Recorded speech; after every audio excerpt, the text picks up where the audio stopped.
Another thing that I want to bring up is the mental health of men. Our struggles are basically the same in terms of Mhm. uh, how the society sees us. In reality, sobrang laking struggle din ng mga lalaki. Mhm. Mhm.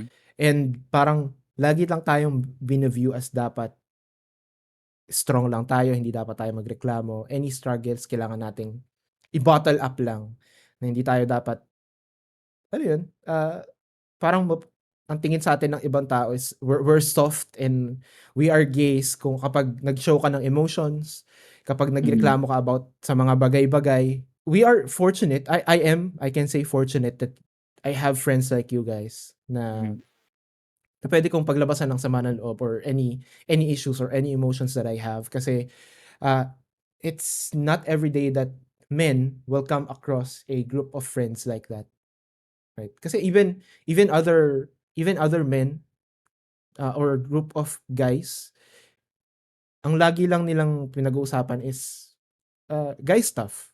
I do Uh, believe that there's really like a men crisis. I think isa sa mga advocates sa issue na 'to is si Jordan Peterson, 'di ba? Parang in-indicate niya yung mga bagay-bagay sa society, like let's say sa isang class daw, observable naman na ang mas nag-e-excel sa school is yung mga babae. Mas maraming dropouts na lalaki. So, yeah, so the youth, they need support, especially sa mga kalalakihan.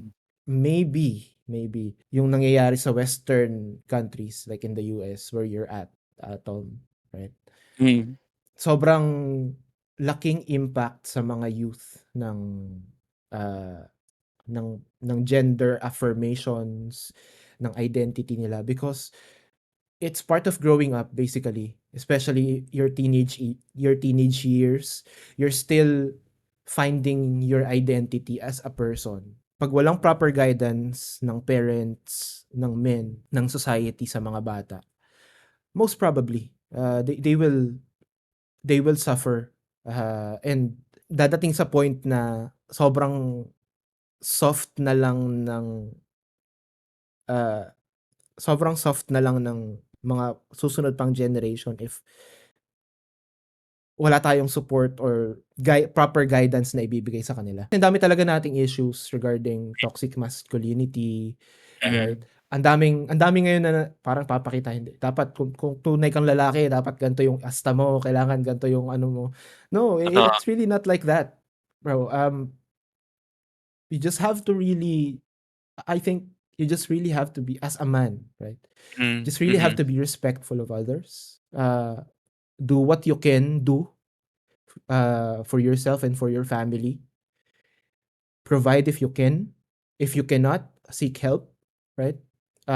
If you're struggling mentally, if you're struggling physically, wag kang mahiyang humingi ng tulong or humingi ng support from other people like your friends, your family. Kaya parang yung mga tatay natin or yung mga previous generation of men before us, parang ang tingin natin sa kanila parang ang titikas nila ng mga lalaki kasi Hmm.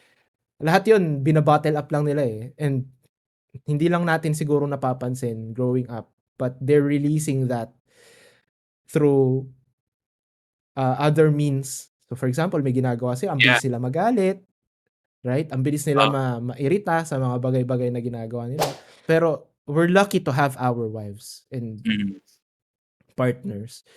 Pero Mhm. some are not lucky kasi yung iba girlfriend, boyfriend lang, and yung iba yun din yung problema ng ibang lalaki ngayon na kapag nagpakita sila ng emotion sa babae parang turn off na kaagad. Yung tinatawag Mhm. nila na may parang may ick yung babae 'pag nakita Mhm. nila na parang soft yung lalaki.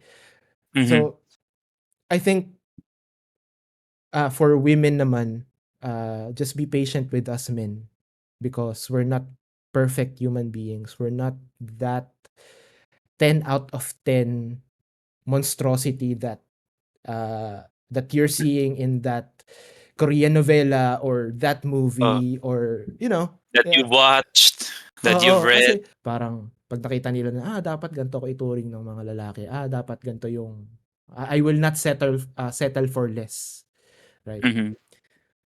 Dapat yung maging boyfriend ko, dapat yung mapangasawa ko maganda yung trabaho, dapat yung mapangasawa ko malaki yung kita, ganito yung figures, dapat sobrang Mhm. tangkad, dapat sobrang alam mo yun?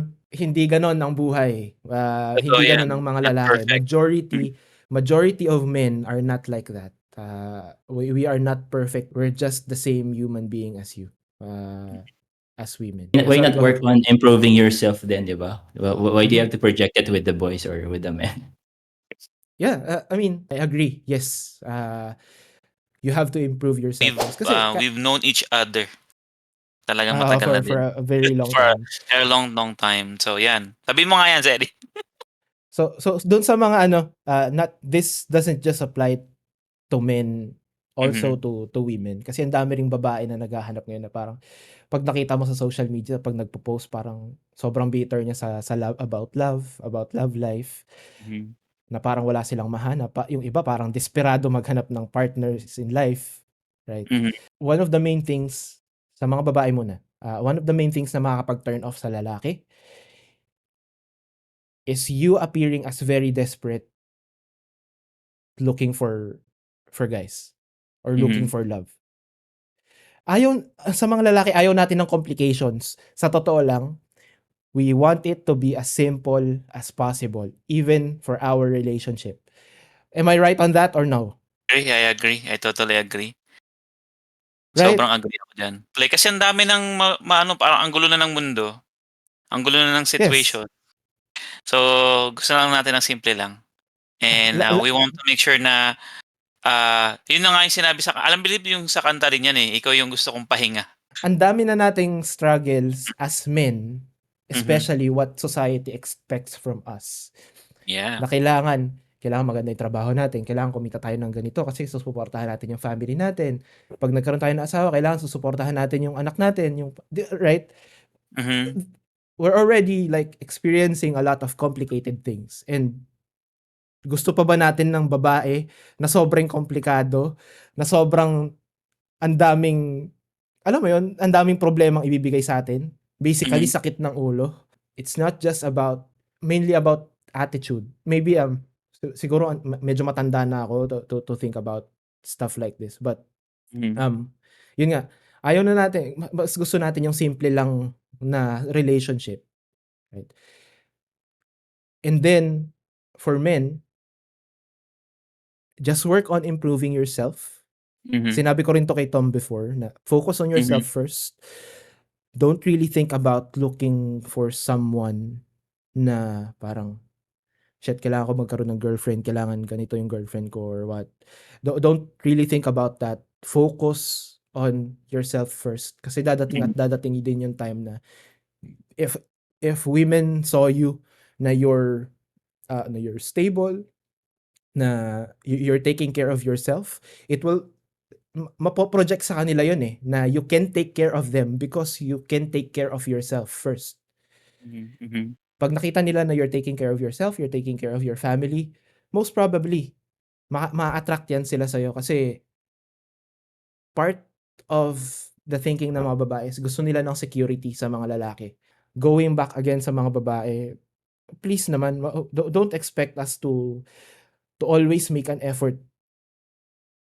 sa inyo. Another struggle 'to sa mga lalaki, right? Uh, Mhm. for me, I love making an effort sa girlfriend ko, but parang lagi na lang sa mga lalaki dahil sa mga nakikita sa social media. This is also one of the bad, effects of social media. Ang dami na lang nakikita sa movies, ang dami na lang nakikita na parang fairy tale story sa mga nababasa nilang napapanood. And then 'pag may nakita pa sila sa social media na parang sinurprise yung girlfriend, binilhan Mhm. ng ganito, ganyan. Hindi lahat ng lalaki may capability to give you stuff, to make an effort kasi we're also another human being like you and we're doing other things as well. Hindi naman lahat, hindi naman yung mundo ng isa't isa is umiikot lang sa isang tao, right?